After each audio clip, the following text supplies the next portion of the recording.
주말 뉴욕 증시가 3% 넘게 급락해 다우는 만선 밑에서 마감했습니다.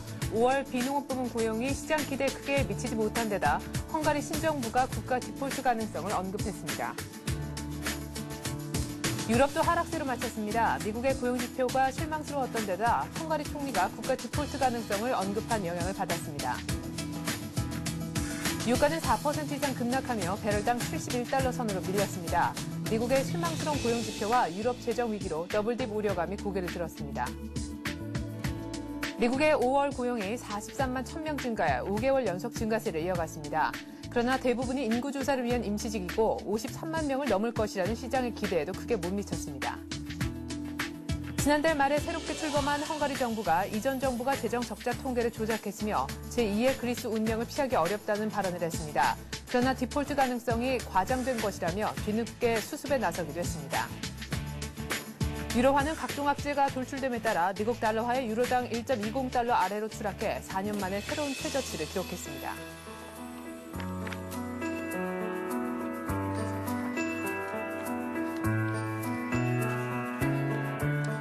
안녕하십니까. 굿모닝 센증시의 최인아입니다. 뉴욕 증시가 주말 보내면서 또 급락했습니다. 다우가 300포인트 이상이나 빠지면서 올 들어 처음이 아니죠.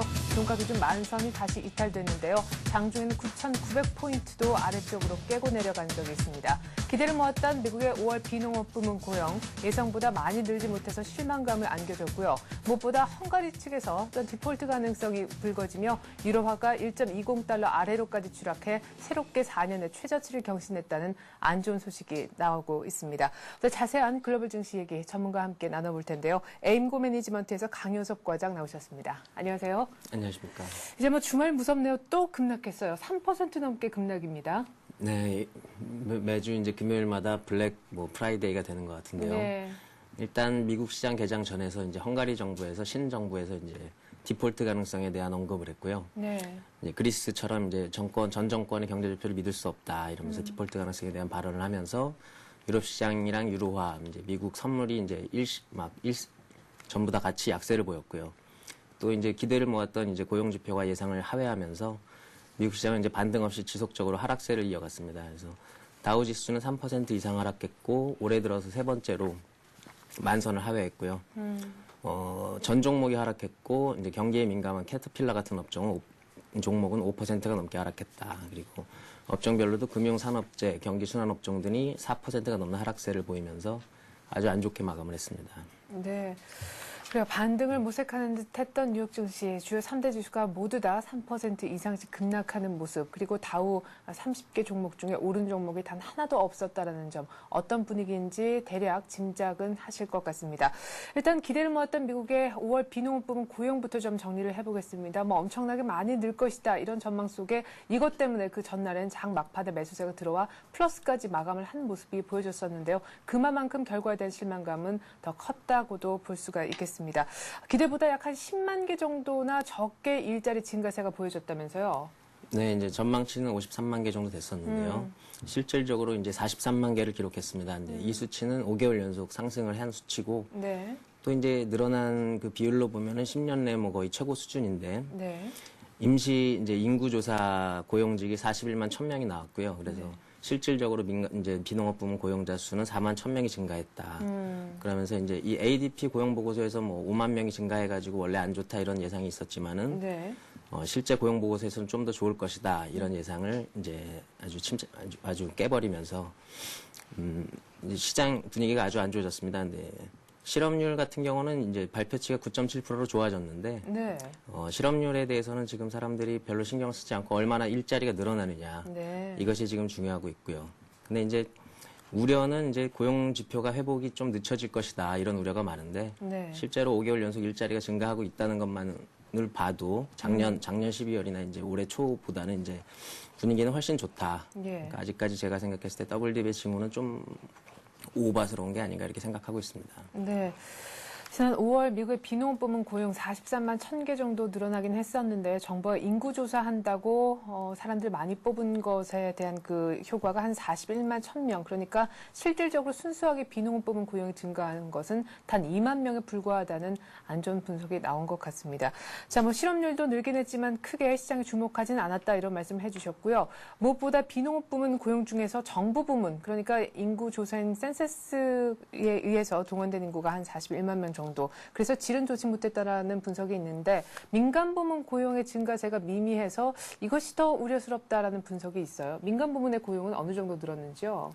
민간 부분이 이제 당초 5만 명 ADP 고용 보고서에서 나왔던 건 네. 5만 명이었는데 예. 민간 부문 고용은 4만 1,000명이 증가했다. 물론 이것도 이제 컨센서스를 하회하는 결과였지만 이제 경제가 이제 고용 지표가 계속 회복되는 것을 봐서는 아직까지는 괜찮은데 물론 이제 시장에서는 실망 매물이 많이 나왔다고 이제 보여집니다. 예. 그래요. 이렇게 해서 미국의 5월 비농업 부문 고용 모두 다 정리를 좀 해봤습니다. 어쨌거나 예상보다 큰 폭의 안 좋은 결과, 5개월 연속 증가하긴 했습니다만 시장은 일단 실망스럽다라는 반응을 크게 좀 보여줬던 것 같습니다. 미국의 5월 비농업 부문 고용 보고서의 내용도 좋지 못했지만요. 갑작스레 날아든 유럽발 재정 위기가 또 불거졌습니다. 그리스발 위기가 간신히 좀 진정이 되나 싶었는데 말이죠. 이번에는 유로존 밖에 있는 나라, 남유럽도 아닌 동유럽 국가죠. 헝가리의 디폴트 우려가 불거졌습니다. 처음 이것이 불거진 것은 헝가리 신정부의 입에서라면서요. 네, 헝가리가 이제 정권 교체가 5월 말에 됐는데요. 네. 얘네들이 이제 전 정부의 이제 발표치를 믿지 못하겠다 이러면서 자기네들이 해보니까 실질적으로는 재정 적자 수준이 생각보다 이제 많이 이제 왜곡됐다, 통계를 왜곡됐다 이래가지고 더 안 좋다. 예. 그래서 IMF랑 원래 3.9%의 이제 재정 적자를 유지하기로 약속을 했었는데 작년에 4.0%였고요. 네. 근데 이것이 이제 실제적으로 부풀려진 수치고 실제로 올해를 가보면은 7% 이상이다 이런 얘기를 해가지고 이제 금융시장을 불안하게 만들었습니다. 근데 헝가리는 실제로 이번이 처음 터진 게 아니고요. 2008년 말에서 2009년 초에 한번 터져가지고 IMF의 구제 금융을 받은 적이 있죠. 근데 그 이후에 이제 IMF와 이제 약속을 지키지 못한다. 이러면서 이제 신정부 측에서 이걸 들고 나온 것인데, 신정부 측에서 이제 일단 이제 얘네들이 이제 선거 공약으로 내세웠던 것이 재정 적자 축소를 이제 좀 줄이고 경제 성장을 이루겠다. 그러면서 100만 개 일자리 창출하고 세금을 감면시키겠다 이렇게 공약으로 내세웠었거든요. 그래서 어떻게 보면 IMF에 이제 대항하기 위해서 이런 발언을 했던 것이 아닌가 이렇게 생각이 듭니다. 그래요. 자, 그러면은 헝가리 정부가 이미 사실 IMF 측으로부터 유로 차관을 이미 받은 바가 있고, 지난해 어떤 하반기부터 경기 성장세를 이어오고 있다. 사실은 이런 분석도 있고, 말씀하신 거 보니까 이제 신정부로 교체되면서 약간의 정치적 의도도 있어 보인다라고 말씀하셨는데, 무엇보다 지난 정부가 발표했던 재정 적자에 대한 집계 자체가 좀 오류가 있다라고 얘기한 부분에서 좀 냄새가 나긴 나는 것 같습니다. 그러면은 지금 헝가리가 나름대로 좀 오버해서 이렇게 보도를 한 것입니까? 나중에 또 뒤늦게 수습을 헝가리 정부 자체가 하기도 했었잖아요. 네, 헝가리 이제 피데스 총재 대변인이 처음에 그렇게 주장을 했었고요. 헝가리 국무장관이 사실 우리는 재정 적자를 지키고 있고 올해 IMF와 약속한 것을 지키겠다 이렇게 다시 한번 선언을 해가지고 했지만은 이제 이미 시장에서는 다 끝난 얘기였고 또 이제 시장에서 믿지 못하는 것이 그러면 2010년에 재정 적자 니네가 이제 GDP 대비 얼마나 될 것이냐 재정 적자가 그랬더니 이제 거기에 대해서는 아직 확답을 하지 못하고 있어가지고 그거에 확답이 나오면 다시 한번 이제 금융시장에 어떻게 상방향을 다시 모색하든지 하방을 한번 더 가든지 그런 걸 결정할 것 같습니다. 네. 그러면 지금 헝가리의 부채 비율은 그리스보다는 낮은 것입니까? 제2의 그리스가 될 우려가 있다. 처음에 헝가리 그 총리의 대변인 입에서도 이런 얘기가 나왔었잖아요. 네. 그러니까 재정 적자 수치가 이제 GDP의 4%, 작년에 4%고요. 네네. 유로존 평균은 6.9%입니다. 근데 이제 실질적으로 7에서 7.5%가 될 것이다 이런 얘기가 나오고 있는데 그리스와 스페인 같은 경우는 이제 10% 이상이 되고요. 훨씬 낮네요. 예, 아직까지는 훨씬 낮은데 과연 이게 어느 정도가 이제 부풀려진 숫자인지 원래 이제 금융시장의 불안함을 제일 싫어하기 때문에 아직까지는 이제 아마 지켜봐야 될 것 같습니다. 뭐라고 얘기를 하는지. 예. 자, 뭐 헝가리 정부도 부랴부랴 진화에 나섰습니다. 국무장관도 좀 이렇게 자신네들의 그 디폴트 가능성 발언이 좀 과장된 것 같다라고 얘기를 했었고요. 신용평가사 무디스에서도 헝가리가 제2의 그리스가 되진 않을 것이다 이렇게 얘기를 했습니다. 하지만 말씀해 주셨던 대로 이미 시장은 다 급락을 한 뒤의 일이었죠. 자, 여기에 또 민감하게 반응했던 것이 유로화가 아닌가 싶습니다. 달러화 대비해서 1.20달러 선이 결국 무너졌습니다. 네, 유로화가 이제 뭐 일단 유로를 쓰지 않는 국가지만 헝가리가 어차피 유로존에 있고요. 그래서 유로는 이제 앞으로도 계속 유로에 대한 불신이 지속되면서 시장은 이제 계속해서 유로화가 이제 하락하는 분위기인데 이 유로화가 어떤 이제 1.19달러까지 하락을 했다는 것은 이제 유로화도 이제 엄청 많이 빠진 상황이기 때문에 한 1.1달러 미만까지 빠지는 거는 제가 이제 뭐 알 수는 없겠지만 그 정도 빠지면은 유로도 반등을 모색할 거라고 생각은 하는데 일단은 지금 시장에 지금 급락을 같이 해서 유로가 주동하고 있는 그런 상황입니다.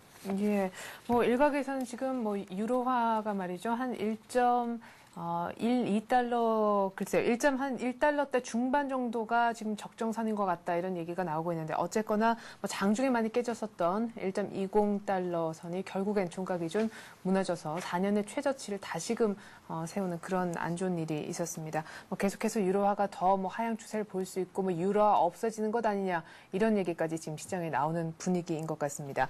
자, 유럽 증시 마감도 뭐 간단하게 살펴봐야 될 텐데 말이죠.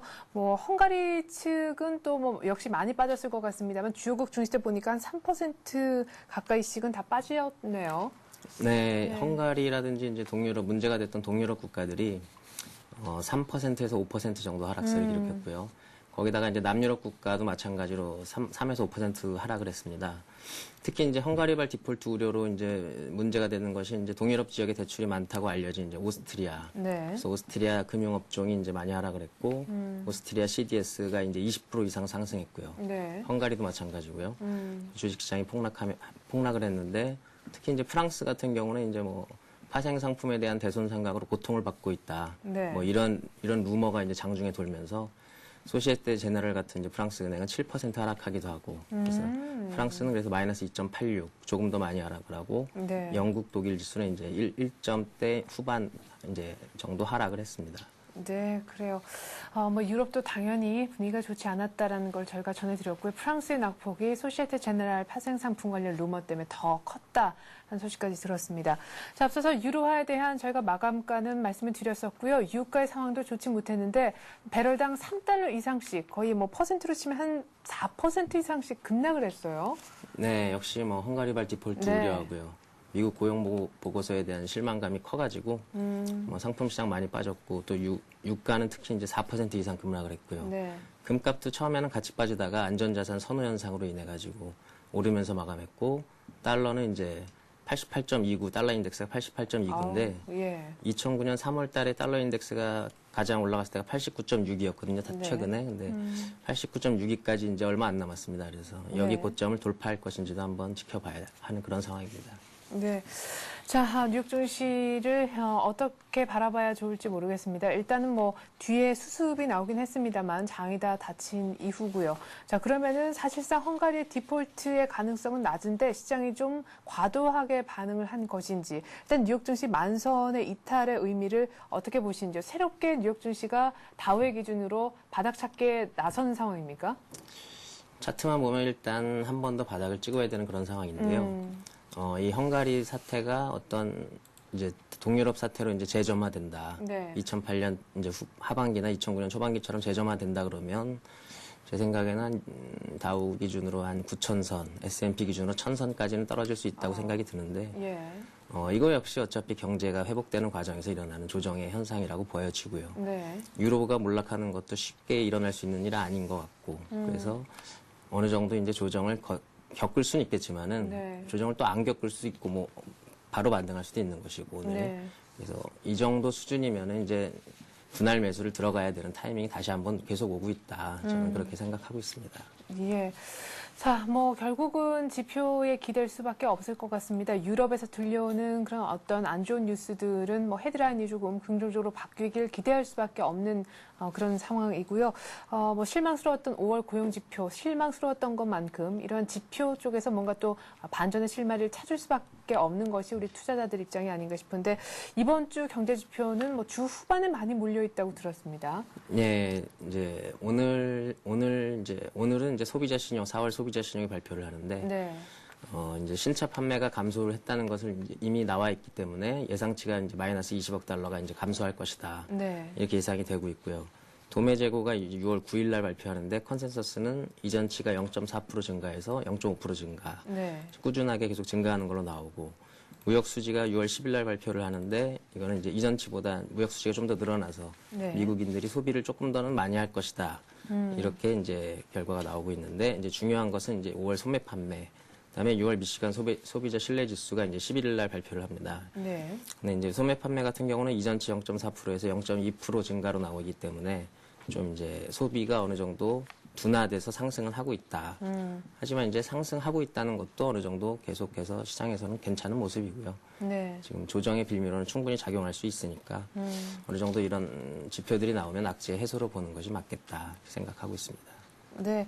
자, 뭐, 미국의 5월 소매 판매 비롯해서 여러 가지 지표들, 특별히 오늘 밤 제약은 거의 다 주 후반에 몰려있다는 거 염두에 두시고요. 중국의 5월 소비자 물가 지수 그리고 산업 생산도 발표가 됩니다. 앞서서 중국의 PMI가 예상치를 크게 밑돌면서 역시 뭐 미국장까지 우리 장 포함해서 안 좋은 영향을 줬었는데 중국 지표도 함께 좀 잘 챙겨보셔야 된다는 말씀 크게 좀 드리겠습니다.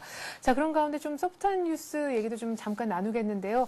애플의 WWDC라는 그 세계 개발자 컨퍼런스라고 할 수 있죠. 이제 개막을 합니다. 이곳에서 언제나 아이폰 관련해서 업데이트를 한 모습이 보여졌었기 때문에 과연 애플사에서 이번엔 뭘 내놓을까 지금 시장의 기대가 커요. 네, 이제 경제 지표도 안 좋고 예. 이제 디폴트설도 계속 나돌고 이런 상황에서 이제 애플이 이제 신제품 발표를 하는데 네. 거의 정해진 거는 아이폰 신제품이 나올 것이다. 네. 근데 아이폰을 애플에서 2,400만 대를 팔겠다고 공언을 한 상황이기 때문에 가격적으로도 상당히 메리트가 있을 것이고요. 네. 그래서 아이폰이 과연 우리 시장에 어떤 힘으로 과연 이제 작용을 할 수 있을지 한번 네. 기대해 보는 것도 괜찮을 것 같습니다. 그래요. 자, 애플의 아이폰 4G가 아마 화끈하게 보여질 것 같습니다. WWDC의 그 결과도 한번 같이 지켜보시면 좋을 것 같습니다. 이렇게 해서 오늘 글로벌 증시는요, 에임고 매니지먼트 강효석 과장과 함께 했습니다. 말씀 잘 들었습니다. 감사합니다.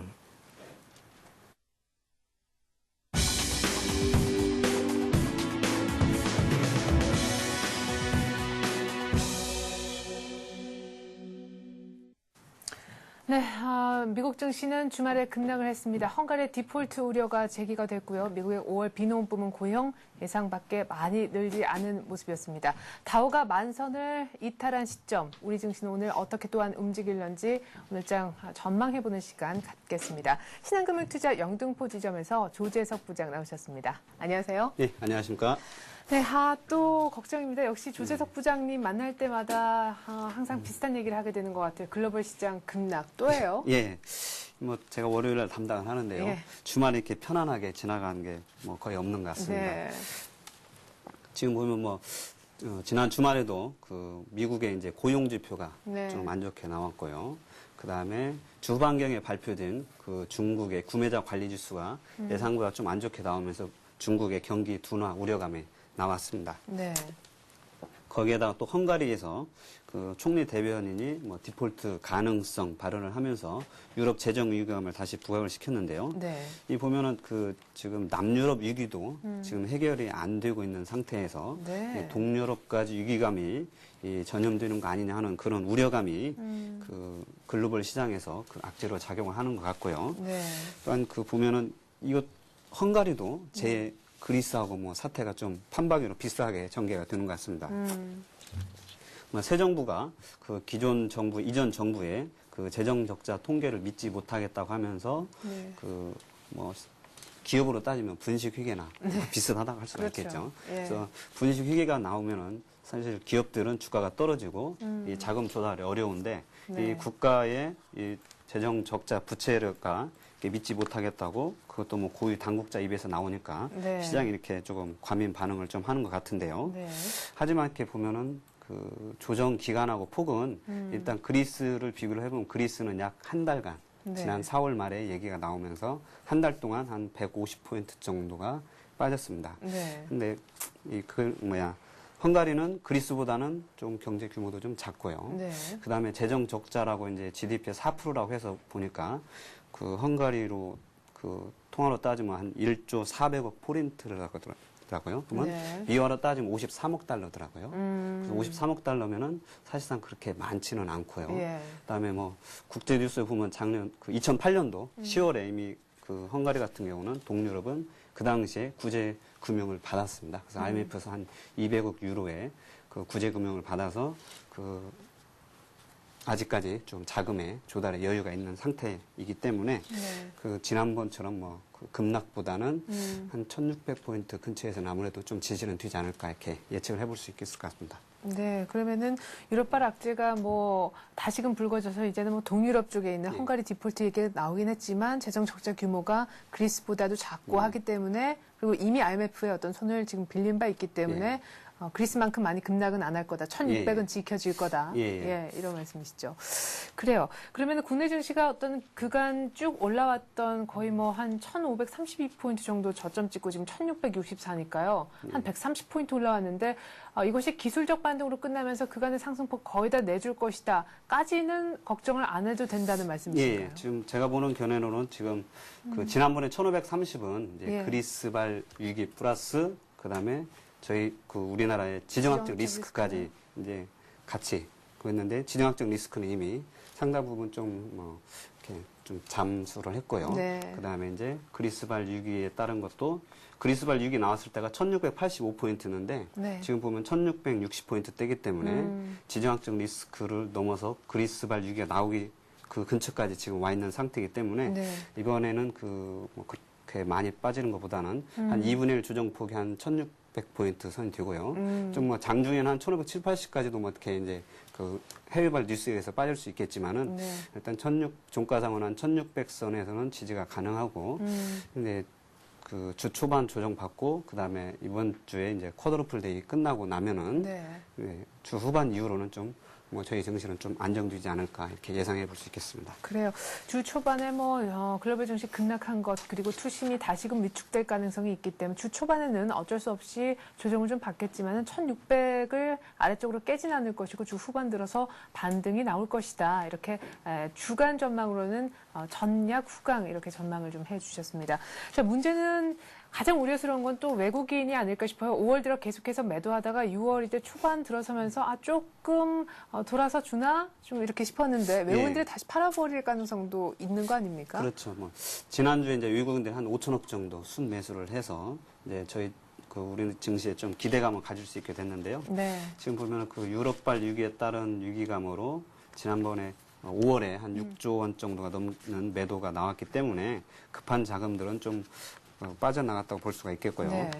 서로 조금 이어진다고는 치더라도 이제 중요한 거는 지금 사실 이탈리아라든지 네. 스페인이라든지 이런 쪽 나라의 그 위기 전염 과정이 이제 잘 해결이 되느냐, 그다음에 네. 대처 사항이 잘 나오냐에 따라서 그 외국인 매도가 좀 좌우될 공산이 크기 때문에 네. 그 유로존에 앞으로 헝가리라든지 그 스페인이라든지 네. 또한 이탈리아 관련 뉴스가 또 나오고 있는데요. 네. 그런 나라들에 대한 그런 공조적인 대처 과정이 향후 한 뭐 7월 달이라든지 향후에 증시를 이렇게 좌우하는 변수가 될 것 같고요. 네. 저희 우리 국내 증시는 지금 OECD 국가 중에서도 경제 성장률이 가장 높다고 보기 때문에 그런 펀더멘탈 한 축은 그 가장 견고하기 때문에 그 우리나라의 그 한 2분기 실적 기대감은 여전히 좀 유효하다고 할 수 있겠습니다. 네. 자, 그러면 아까 주 초반에 좀 약하겠지만 주 후반 들어선 쿼드러플 위칭도 좀 우호적으로 작용할 것이다 이렇게 예상을 하셨는데요. 쿼드러플 위칭대에 앞서서 베이시스가 그래도 조금 지난주 후반 들어서 조금 좋아지는 모습이 나타나고 있는데 매도 차익 그 잔고가 지금 만만치 않게 쌓여 있다라고 하거든요. 이번에 프로그램 뭐 아주 큰 폭의 매수까지는 아니더라도 소폭의 매수 정도는 기대를 할 수도 있는 분위기입니까? 예, 지금 보면은 분석을 보면은 이미 그 프로그램 매도 물량이 많이 쌓여 있습니다. 그래서 추가적으로 더 나오기가 어려운 입장이고요. 오히려 프로그램 매수 잔고가 많으면은 네. 그 만기 당일날 그 매도 물량이 나올 수 있는 걱정을 할 수가 있는데 지금 현재 보면은 프로그램 매도 잔고가 많기 때문에 네. 그 뭐 당일날 그 매도 잔고보다는 오히려 그 물량이 해소되기 위한 매수로 오히려 유입이 될 수 있을 것 같습니다. 그래요. 게다가 뭐 지금 6월물, 9월물 스프레드도 굉장히 낮은 상황이기 때문에 그냥 롤오버 외국인들이 할 가능성도 뭐 있다. 이렇게 얘기를 하더라고요. 프로그램 쪽도 도와줄 것이고 또 주 후반 들어서 조금 괜찮아질 것이다. 이런 전망하셨습니다. 어쨌거나 주 초반, 특히 오늘 같은 장에서 장 초반은 분명 많이 지수가 일단은 빠질 것 같은데 이런 날 오히려 좀 싸게 잘 사볼 수 있는 기회도 되지 않을까 싶기도 하거든요. 예. 예. 지금 보면 지난주에 이렇게 그 업종별 동향을 보면요. 이제 그 주 초에는 건설사들의 1등 주식들이 좀 빠른 상승을 했고요. 네. 뭐 GS건설이라든가 대림산업이. 그다음에 또 그 선거가 끝나면서 유한은행이나 우리금융, M&A에 대한 기대감으로 은행주들이 좀 올랐고 네네. 주 후반에는 역시 또 삼성전기, LED 관련주들이 실적이 좋아질 거다. 그런 소식이 나오면서 삼성전기, LG는 되게 많이 올랐고요. 네. 또 요즘에 또 그 삼성전자에서 야심차게 내놓는 그 갤럭시 S폰, 네. 이 슈퍼 아몰레드를 채용을 하면서 삼성 SDI가 또 신고가를 갱신을 했습니다. 네. 그다음에 또 자동차 관련주도 그 5월 국내 판매는 줄었지만 미국에서 판매가 늘면서 기아 자동차가 또 신고가로 마감을 했습니다. 네. 그러니까 지지난주는 현대모비스가 신고가 갱신했고요. 지난주는 기아차고. 그래서 여전히 보면 자동차 관련주들도 그 추세가 살아있다 볼 수 있을 것 같고요. 네. 그다음 SDI 전기 이런 쪽들도 살아있기 때문에 이제 기본적으로는 그런 IT 자동차 관련 그 실적주를 매수하시는 게 좋을 것 같고요. 네. 혹시 이제 그런 종목이 너무 비싸서 못 사시겠다 하면은 네. 이제 아까 말씀드렸던 그런 GS건설이라든지 뭐 그다음에 이제 은행주들 같은 경우도 좀 많이 빠지면은 네. 한번 매수를 해볼 수 있을 것 같고요. 그다음에 여전히 사실 그 해운주들 같은 경우가 비대해 주수가 많이 오르고 있습니다. 네. 근데도 보면 주가는 많이 빠지고 있지만 이제 업종 1등주인 뭐 한진해운과 같은 주식들은 3만 원 밑에 주식 가격이 한 2만 8천 원대 가면 뭐 거의 어김없이 반등이 나오고 있기 때문에 네. 뭐 그 한진해운 같은 경우도 한번 이렇게 매수를 해볼 수 있을 것 같고요. 네. 또한 뭐 그 조선해이 이제 여전히 안 좋지만 네. 그 현대중공업 같은 주식은 한 20만 원 정도만 가면 또 반등이 나오고 있고 네네. 현대미포조선은 한 10만 원 정도만 가면은 뭐 어김없이 반등이 나오고 있기 때문에 그런 가격대에 돌입을 하면은 그런 주식들도 매수를 해볼 만한 가격대인 것 같습니다. 네, 낙폭 과대된 그런 업종 중에서 뭐 은행이라든가 건설, 뭐 해운, 조선 이런 업종의 1등주들은 어떤 일정한 가격까지 내려가면 곧잘 올라오는 반등하는 그런 경향들이 있기 때문에 역시 낙폭 과대주, 소외주에 대한 어떤 기술적인 반등 염두에 둔 그런 어떤 투자 전략도 역시나 압축해서 적용을 한다면은 유효한 전략이 될 수도 있겠다. 물론 IT 자동차 투자주에 대한 투자를 기본으로 해야겠지만 말이죠. 자, 그러면은 이런 의견에 대해서는 어떤 말씀을 하시겠습니까? 지금 경기가 굉장히 좀 민감하게 움직이고 있기 때문에 여기에 따라서 좀 출렁출렁할 수 있는 주도주보다 시장이 굉장히 불안정하니까 오히려 많이는 좀 못 먹더라도 수익률을 좀 낮추더라도 경기 방어주가 일정 부분 낫지 않겠나. 6월에 뭐 박스권 전망도 있고요. 지금 뭐 지수 자체는 많이 오르기가 좀 힘든 입장이고 네. 다 아시겠지만 유럽발 리스크도 있고 해서요. 근데 경기 방어주인 뭐 이제 한국전력이나 그다음 KT엔진 같은 주식들도 이제는 가격대가 좀 투자자들이 접근하기 쉬운 가격대까지 왔기 때문에 네. 그런 종목들도 뭐 일정 부분 편입을 하셔도 좋을 것 같고요. 네. 또한 이제 음식료나 그런 식품과 관련된 보면 오리온이라든지 네. 그다음에 뭐 LG 생활건강 예. 이런 종목들은 보면은 계속 그 우상향 추세가 이어지고 있기 때문에 그런 고가의 음식료 업종들도 뭐 좀 편입을 해보셔도 좋을 것 같습니다. 네. 그러면은 주도주도 괜찮고, 예, 낙폭 과대주도 괜찮고, 경기 방어주도 괜찮고, 순서라도 좀 가르쳐 주시죠. 뭐가 네. 제일 나은가요? 1등은 뭐 그 IT하고 자동차가 여전히 1등인 것 같고요. 네. 그다음에 이제 그 아까 가격이 많이 오른 거에 대한 부담을 느끼시는 분들은 아까 그 박스권을 설정하시고 이제 건설사주하고 그다음에 그런 중공업 조선 1등주 네. 이 정도에서 그 매매를 하시면 좋을 것 같고 사실 네. 이렇게 장이 안 좋을 때는 네. 너무 많이 보면 좀 어렵습니다. 그래서 투자자분들이 지금까지 매매해왔던 스타일대로 IT주만 계속 매매하셨던 분은 그 업종만 이렇게 보시는 게 좋을 것 같고요.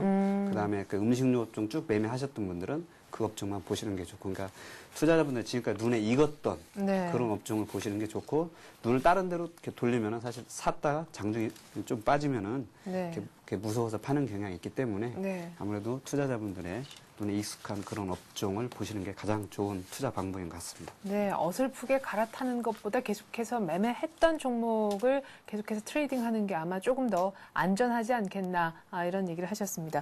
지난주에는 대주전자재료 역시 IT 부품 쪽 뭐 이런 얘기를 해주셨는데 오늘은 어떤 종목 얘기를 해볼까요? 뭐 낙폭과대 이쪽 들고 나오셨나요?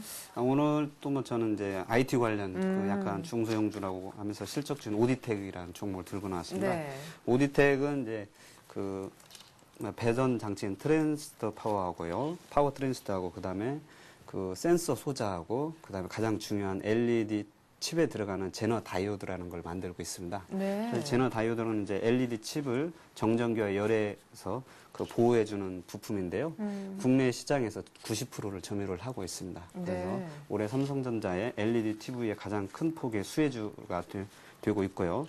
지금 2009년도도 2008년도에 비해서 매출이 한 2배 정도 늘었고요. 네. 올해도 삼성전자의 LED와 3D TV의 성장에 의해서 올해도 역시 매출이 큰 폭으로 성장을 하고 있습니다. 그래서 2008년도 대비 2009년도에 한 주당 순이익이 한 1,200원 정도 나왔었는데요. 네. 올해는 뭐 한 1,800원에서 1,900원 정도 지금 되리라고 예상이 되고 있고요. 네. 뭐 제너 다이오드라는 게 그 LED 칩 하나당 이렇게 하나씩 들어가는데 보통 TV에서 보통 뭐 그 LED 칩이 수백 개가 들어가기 때문에 그렇죠. 뭐 제너 다이오드도 매출이 올해 큰 폭으로 된다고 볼 수 있겠고요. 네. 뭐 차트를 보면서 이렇게 마지막으로 말씀을 드리면은 네. 차트를 보시면은 그 이 오디텍이라는 주식이 좀 계속적으로 이렇게 우상향 상승 추세를 기록을 하고 있고요. 네. 지난번 그리스발 위기가 터졌을 때가 이제 13,000원 중반으로 이렇게 그러네요. 종가 마감을 했었고요. 그다음에 좀 조금씩 올라와서 지금 금요일 날 16,150원으로 끝났고요.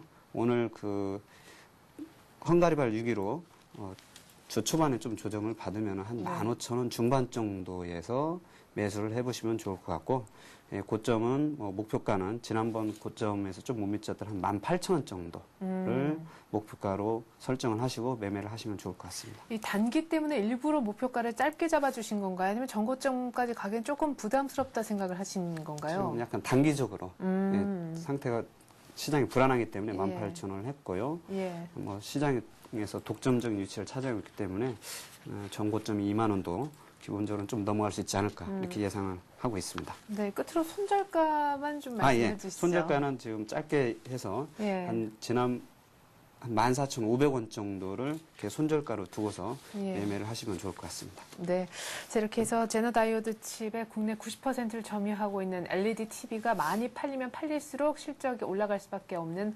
오디텍에 대한 가격 설명까지 들어봤습니다. 신한금융투자 영등포 지점 조세석 부장과 함께했습니다. 부장님 말씀 잘 들었습니다. 예, 감사합니다.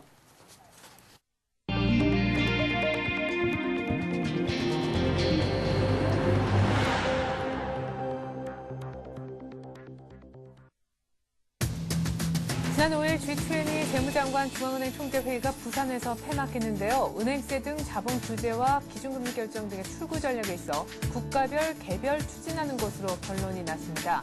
각국이 독자적인 길을 걷기로 한 만큼 국제 공조의 틀은 사실상 깨졌다고 볼 수 있겠습니다.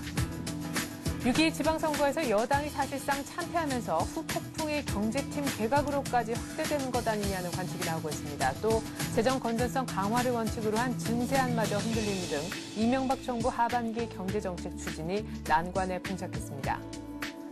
주말 헝가리 디폴트 가능성 등으로 유로존 위기가 고조되자 중국 수출업체들이 유로화 결제 비중을 줄이고 있습니다. 무역시장에서 강자를 부상한 중국의 이 같은 행보로 달러 강세, 유로화 약세 국면은 앞으로도 지속될 것으로 보여집니다. 오는 7월에 서울, 경기, 인천 등 수도권에서 총 11,700여 가구의 새 아파트가 들어섭니다. 특히 서울 지역의 경우 넉 달 연속 입주 물량이 늘면서 전셋집을 마련하고자 하는 수요자들의 숨통이 조금은 트일 것으로 전망됩니다.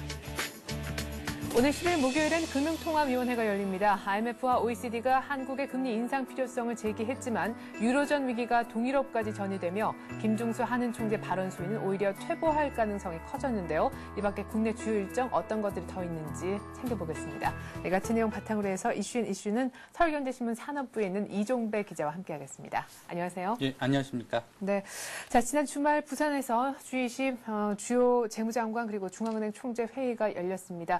무엇보다 은행세 도입에 관련해서 어떤 커뮤니케가 나올까 굉장히 많은 관심을 모았었는데 사실상 뭐 이렇다 할 구체적인 합의가 이루어지지 못했다고요? 예, 그렇습니다. 사실 이번 G20개국 재무장관 및 중앙은행 총재 회의는 오는 11월 서울에서 열리는 정상회 있지 않습니까? 네. 정상회의에 앞서 이제 주요 의제들을 논의하는 회의였는데요. 일단 하디시 은행세에 대해서는 오는 11월까지 구체적인 방안을 마련하기로 이제 원론적인 합의를 봤는데요. 네. 또 헤지펀드와 장외 파생 상품 규제 있지 않습니까? 네. 또 금융규제 안에서도 11월까지 방안을 마련키로 했는데요.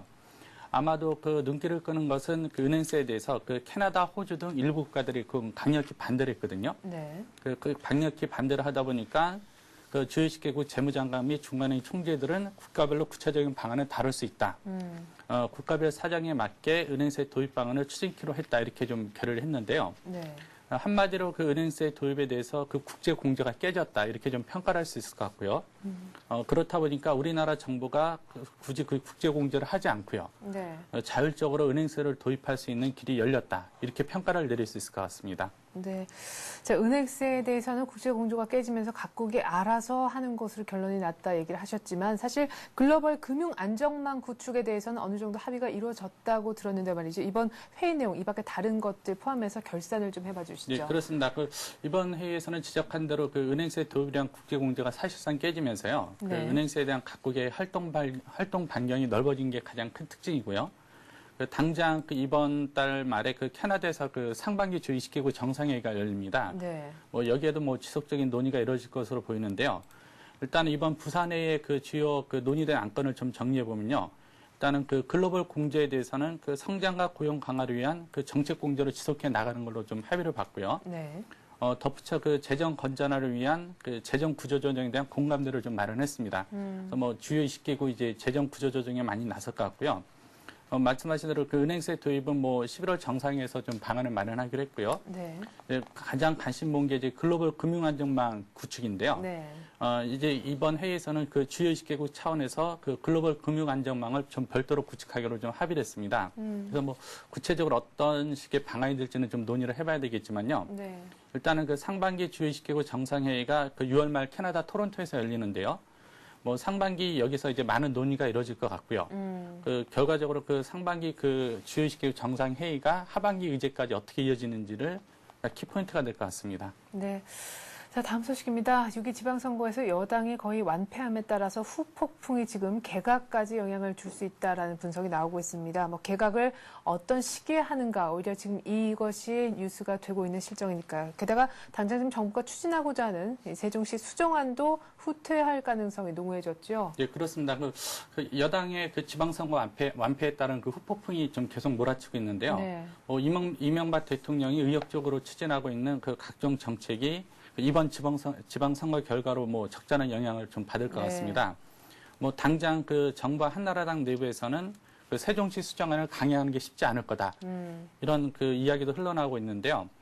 일단은 여당이 추진하는 세종시 수정안의 경우 정부 내부에서도 용도 폐기론이 슬슬 흘러나오고 있거든요. 그러니까 야당의 반대가 워낙 심한 만큼 쉽지 않을 거라는 분석이 나오고 있는데요. 네.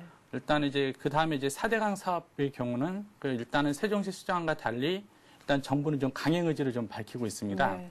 한마디로 세종시 수정안은 양보할 수 있어도요. 4대강은 양보할 수 없다는 의지가 좀 나타나고 있는데요. 네. 하지만 4대강 역시 야당이 워낙 반대하고 있지 않습니까? 예. 그렇다 보니까 쉽지 않을 것 같습니다. 또 한 가지 또 눈길을 끄는 게 MV 정부가 이제 재정 건전을 해서 증세 방안을 많이 추진하고 있는데요. 네. 이 증세 방안 역시 이제 여당의 반대로 좀 제동이 걸릴 것 같고요. 네. 가장 관심을 모으고 있는 경제부처 개각인데요. 네네. 일단은 청와대 참모진은 일부 좀 사퇴를 제출했는데요. 네. 일부에서는 선거 안패에 따른 분위기 쇄신 차원에서 일부 장수 장관들 있지 않습니까? 네. 뭐 정종환 국토해양부 장관, 뭐 장태평 농림수산부 장관 등 이 장수 장관의 교체도 예상하고 있는데요. 네. 또 일부에서는 그 장수 장관의 교체를 넘어서 그 중폭 이상의 그 개각도 예상하고 있는데요. 일단은 청와대 공식 입장은 이제 보궐선거가 7월 중순에 있는데요. 네. 그 보궐선거가 끝나는 그 7월 말 이후에 개각을 생각해보겠다 이런 입장입니다. 네. 하지만 이거는 좀 그 여론이 좀 안 좋기 때문에 좀 개각 시가 좀 빨라질 가능성도 있을 것 같습니다. 네. 일단 그 한나라당이 오늘 그 의원총회를 여는데요. 그 네. 의원총회를 열어서 그 세종시 4대 강등 주요 현안에 대해서 입장을 정리할 예정입니다. 네. 뿐만 아니라 오늘 한나라당 워크숍에서는요, 지방선거에서 왜 참패할 수밖에 없었나, 그 참패 원인 분석도 있을 거라고 하네요. 자, 다음 소식입니다. 현재 유로존 위기가 좀처럼 수그러들지를 않고 있습니다. 주말 들어서 헝가리의 디폴트 우려까지 지금 제기가 된 상황인데, 이제는 뭐 무역시장에서 절대 강자로 떠올랐죠. 중국이 유로화 결제 비중을 중국 그 수출업체들의 경우 줄이고 있다는 소식이 들어와 있습니다. 이렇게 되면 결국 달러 강세, 유로화 약세 국면은 더 심화될 수 있겠어요. 예, 그렇습니다. 그 지적하신 대로 뭐 중국이 글로벌 무역에서 차지하는 비중은 뭐 세계 2위까지 올라올 정도였는데요. 뭐 이런 중국이 뭐 유로화 결제 비중을 줄여 나가고 있다면은 결국에는 이게 달러 강세, 유로화 약세 이 뭐 장기화될 가능성이 클 것 같은데요. 네. 일단은 그 중국 외신들의 보도인데요. 그 중국 매체의 보도에 따르면은 중국 정부의 그 외환보유 다변화 정책에 맞춰서 그 중국 기업들이 유로화 결제를 많이 했거든요. 네. 하지만 최근 이제 유로존 위기가 번지면서 유로화 결제를 많이 줄이고 있다는 이런 보도입니다. 그래서 뭐 한 기업을 예를 들었는데요. 그 섬유를 수출하는 중국의 모 회사는 그 유로화 결제 비중이 50%였는데요. 네. 그 최근에는 5%대까지 떨어졌다고 합니다. 그러니까 상당히 많이 줄인 거죠. 네. 그러니까 이렇다 보니까 뭐 현재 이제 그 이 기업 외에도 그 다른 여러 중국 기업들이 유로화 결제 비중을 계속 줄여나가고 있는데요. 네. 이렇다 보니까 뭐 달러 강세, 그 유로화 약세 이게 좀 계속 점쳐지고 있는 것 같고요. 네. 사실 그 삼성전자나 LG전자 등 우리 국내 기업들 있지 않습니까? 전자업체 같은 경우는 사실 그 유로화 약세에 지금 베팅을 하고 있습니다. 네. 그렇다 보니까 실제 그 유럽 시장에서는요. 워낙 유로가 약세에 베팅을 하다 보니까 수익성이 되게 낮지 않습니까? 네. 그렇다 보니까 그 국가 제품 판매 비중을 계속 늘려나가거든요. 수익성을 보존하기 위해서요. 네. 이런 전략을 쓰고 있는데요. 이게 전반적으로 우리 기업들도 이제 그 유로화 약세에 대비한 그 전략을 좀 고려해야 될 때가 된 것 같습니다. 예. 자, 다음은 부동산 소식입니다. 요새 뭐 전셋집 구하기가 정말 아주 만만치 않다라는 소식이 있는데 이런 가운데 오는 7월 그러니까 다음 달에요. 서울을 포함한 수도권 지역에 11,700여 가구의 새 아파트가 들어설 예정이라고 합니다. 좀 숨통이 트였으면 싶은데 구체적으로 어떤 지역에 어느 정도의 단지가 들어서게 되는지요? 네, 그렇습니다.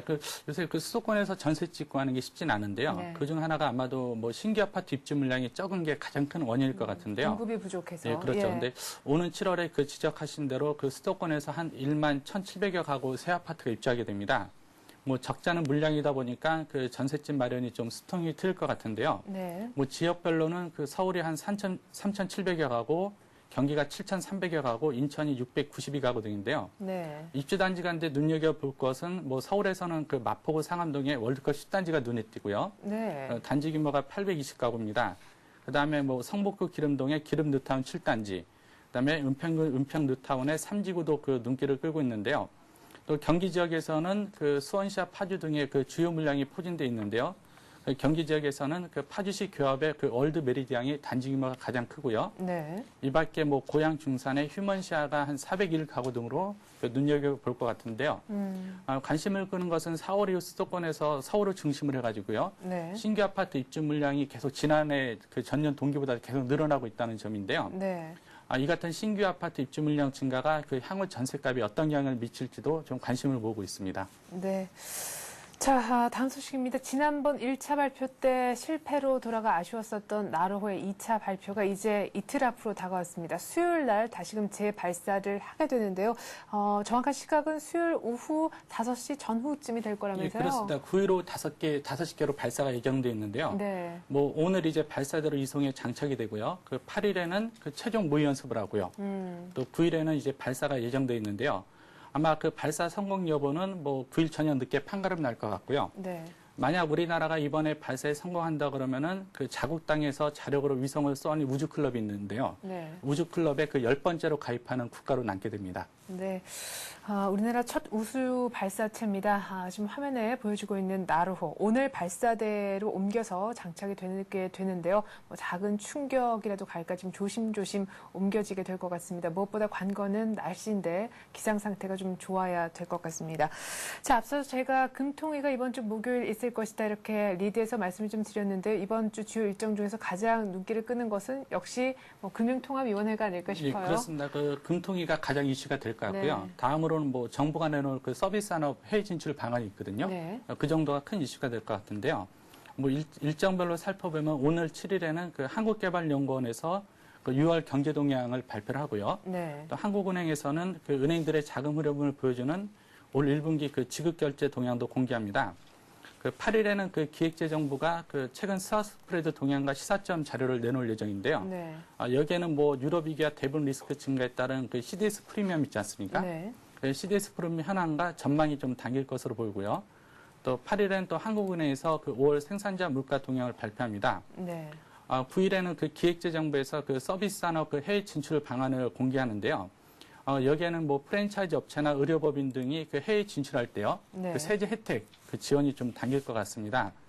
또 9일에는 또 기획재정부에서 5월 고용동향 지표를 발표하는데요. 사실 그 4월 고용동향의 경우 상당히 좋지 않았습니까? 네. 이 같은 호조세가 5월에도 이어질지가 좀 관심이고요. 가장 뭐 이번 주 하이라이트는 뭐 10일 열리는 그 한국은행 금통인데요. 네. 뭐 이번에도 뭐 기준금리는 동결이 좀 우세한 거로 점쳐지고 있지 않습니까? 네. 이제 관심이 이제 그 김종수 한국은행 총재가 어떤 발언을 내놓을지가 가장 키포인트가 될 것 같습니다. 네. 또 11일에는 그 한국은행에서 그 1분기 상장기업 그 경영 분석에 대한 설명회를 개최할 예정입니다. 네. 자, 이렇게 해서 오늘 이슈엔 이슈는요, 서울현재신문 이종배 기자 통해서 자세히 들어봤습니다. 고맙습니다. 네, 감사합니다.